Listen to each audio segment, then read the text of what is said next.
What's up, everybody? This is Jeremy. I want to make a quick video just talking about some of my favorite photography apps on the iPhone, and basically just wanted you guys to respond with any really cool ones that I might not have or might not have heard of or seen or anything. So first would be Pro HDR. Basically it takes way better HDR photos than the built-in HDR that Apple provides for us or whatever. Second would be Camera Plus. This is probably the one that I use the most. It's got like the autofocus. You can pretty much click wherever you want. It's got a zoom over here where you can zoom in. You can switch the camera to the front facing. You can adjust if you want the flash on or off. Then you can go in here and you've got your settings and all that good stuff. You go in here and you can actually edit your photos. Just click on it, click edit. You go in here and it's got different like flash effects that you can add. You can adjust, you can flip it, you can crop it. There's different effects you can add. Several different pages. They've got some paid ones you can get to.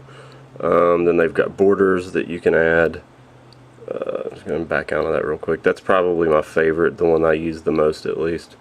As far as panoramic apps, Pano is good. I always like that one. Panoramic down here is really good, but don't really use either one of those anymore since I found 360. It's called 360 Panorama. This one, it's almost basically like taking a video, because you just start to capture. It tells you to sit still.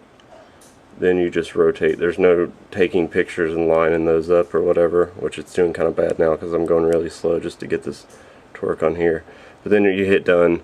Like I said, this one didn't turn out because I was going really slow on purpose. But then you just save it, and it takes like usually 10 seconds or so to actually export that. And then there's no like issues with the lining up or anything like that. All the photos normally look really good. So Instagram I use quite a bit. I think it's overrated. I don't really like it all that well, although the filters and stuff.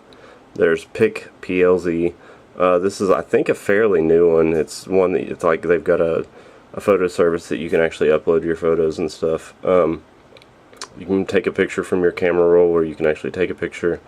This one right here, I don't know why it always says this, but it always says I have no pictures, even though I've added pictures. But here you can see you can take pictures. Switch it to the other side. If I could hit this. Oops, I hit it twice. Anyway, you can see the pictures that you've uploaded. There's a little bit of editing you can do, not really. Then it's got like the top photos over here that people have uploaded and stuff. Tilt shift is probably one that I use a ton. A lot of times I will do pictures in either Camera Genius down here or Pro HDR, then I will tilt shift them, and then I'll add effects from Camera Plus. So I use several apps together to make one really cool picture usually. Photo Rocket is one that will actually probably be good. It's basically a photo sharing service. That one just needs a little more work. Old Photo Pro is really cool. It just makes your pictures look really old. I know a lot of these apps have a filter that will do that, but this is actually, it does a lot better job most of the time. Photo Treats is probably, it's like Instagram somewhat, but I like it, the filters better.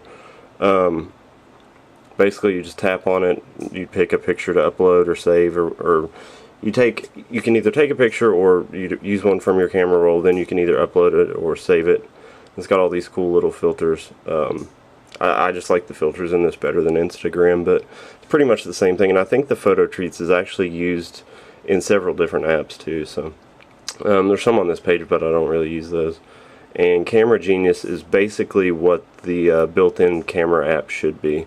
You can drag the exposure, drag your focus point. There's settings here for like anti-shake.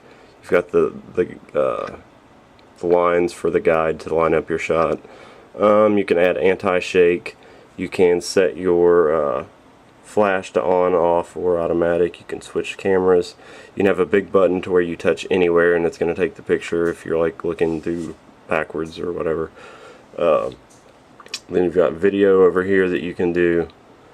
It's basically what the built-in camera app should be, so I really like it just for that reason and that reason only, really. But there's some other settings you can enable, location, time, different stuff like that, but I don't really mess with most of that too much.